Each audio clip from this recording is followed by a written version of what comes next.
So, if you run a marathon, it makes sense to stay hydrated as much as possible, right?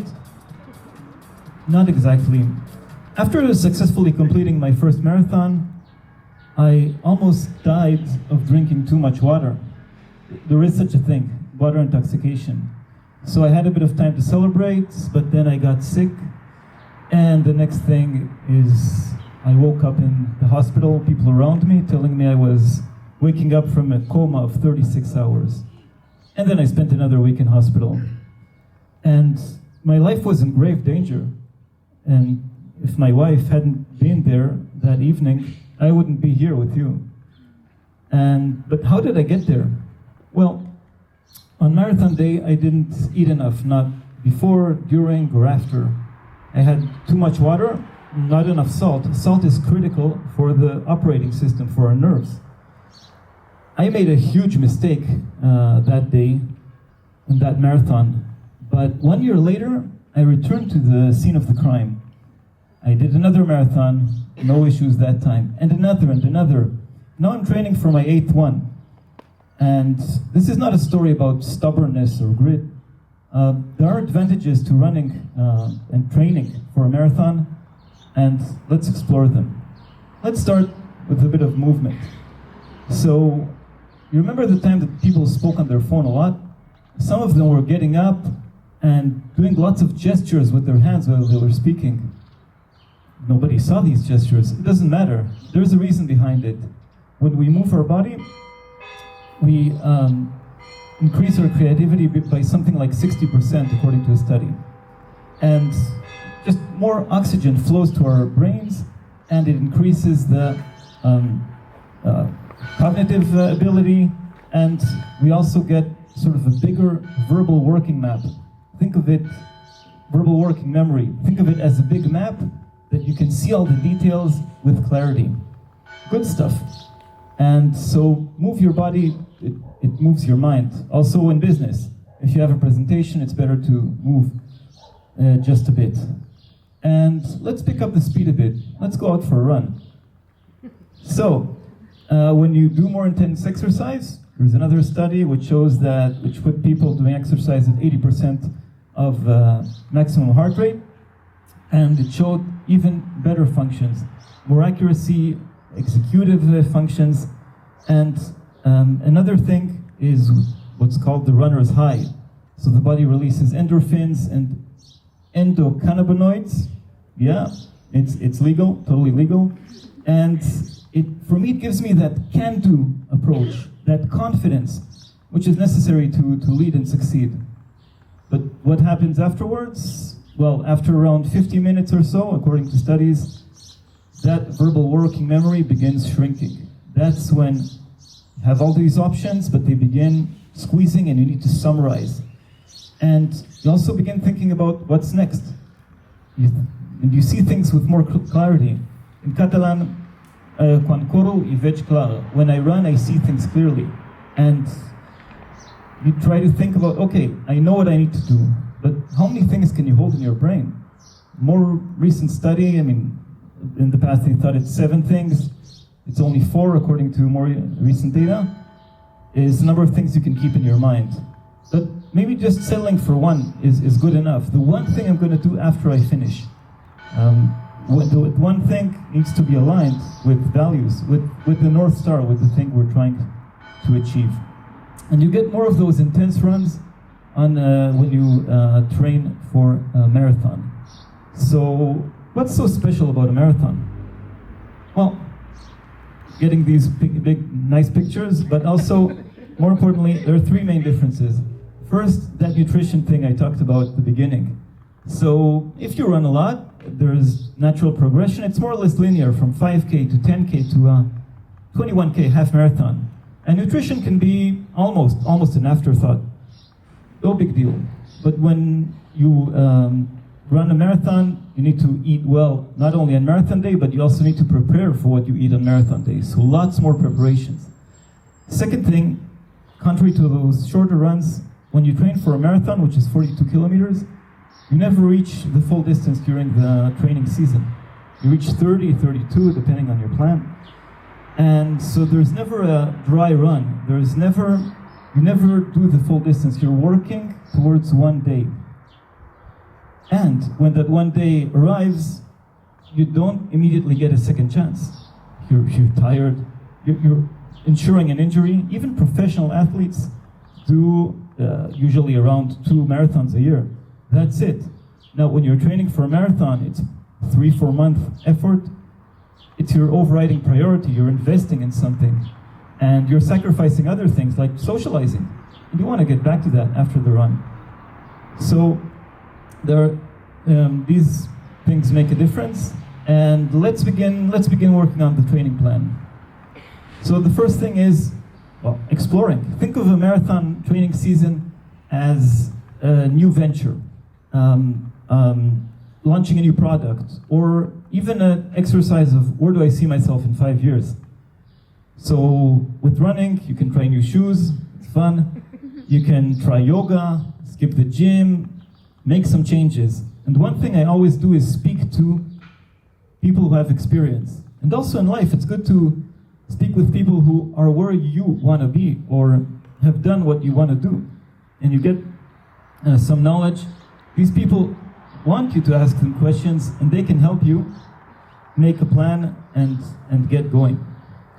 So we began training, we have a plan, and how are things going? Well, in lots of cases, this is how it looks. Nothing ever goes to plan, right? There are always changes, and what you want is find that fine line between pushing the limits, but without them pushing you. There are always tweaks, and for me, I like what the Hanson training marathon training says, something is better than nothing. If you can't do the 1 hour session you wanted, 30 minutes, good enough. If you can bang it out, great. But there are other extremes as well. You can slack off. You can, I'll do only the fun runs. Or I'll have those great craft beers on a Friday night. And if you do that in life, you're not giving yourself a fair chance of trying to achieve what you're trying to achieve. And the other extreme is also not that great. In my 4th marathon, I did a great result, just above 3 hours. I was very happy. Not good enough. I wanted that elusive sub-3. So the next season, I trained and trained, overtrained, got injured, no marathon, no running at all. I had the runner's low. And it coincided with a low point in my career as well. So finding this fine line of doing just right is especially critical on the long runs, which are the pinnacle of marathon running. And for the long runs, ideally you find somebody that is just a bit faster than you, somebody to pull you forward. This is David. He's faster running uphill. I'm a bit quicker downhill. We complement each other. We train together for the marathon, and we finish it hand in hand. That's the ideal scenario. And yeah, working with people to pull you forward is great in life. If you run with somebody who is much slower than you, you'll be lonely and you'll slide back. And if you run with someone much faster than you, you'll also feel despair and I'll give it up. The second thing about long runs is, look, I'm a geek. I guess we all are geeks of sorts. My eye contact thing is not that great. But there are studies that show that the best time to have a hard conversation with a teenager is when you're in a car, both staring forward. And in long runs, you can go deep. In life, we have tons of distractions, notifications, buzzing. In the long run, you can have those deeper conversations that we often lack. And the third thing about long runs is, well, you can't talk all the time. you need to use your energy. So there are lots of moments of silence, and you get used to that, and it's not awkward. So it's all good. And I find that useful as an entrepreneur when I go to networking events. And sometimes, how do I ignite those conversations? And then, silence is okay. But eventually, at your own pace, you find somebody to speak with, or somebody finds you, geek or not geek. Okay, so we did all those long runs. No injuries so far. It's okay, more or less. And the big day is getting closer. So, out with exploration, out with distractions, only focus, only what do I need to do to get myself to race day and in the best possible condition. Focus, focus, focus, and discipline. All right, 3, 2, 1, go! Okay, here we are. It's marathon day. You've been working 3-4 months for these 3-4 hours. You gave yourself a fair chance to succeed. Enjoy this moment. This is really nice. This is a fun event. I like cheering the bystanders. They cheer me back. It's amazing. But wait, it's not over just yet. Remember, we trained for only 32 kilometers, and now we're at 33, 34, and it's tough for the body. Things begin falling apart, to crack. The legs are trembling, and in your head you have those demons. Why am I doing this to myself again? And this is a time where you have to make some quick decisions under pressure, such as, should I slow down a bit or can I keep this pace? Will eating something give me more energy at this point, or will it mess with my stomach?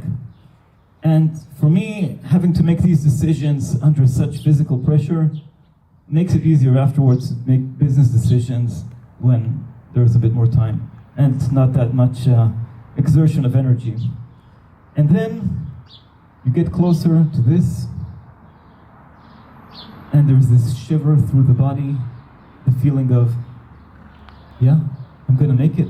There's no chance of me blowing it.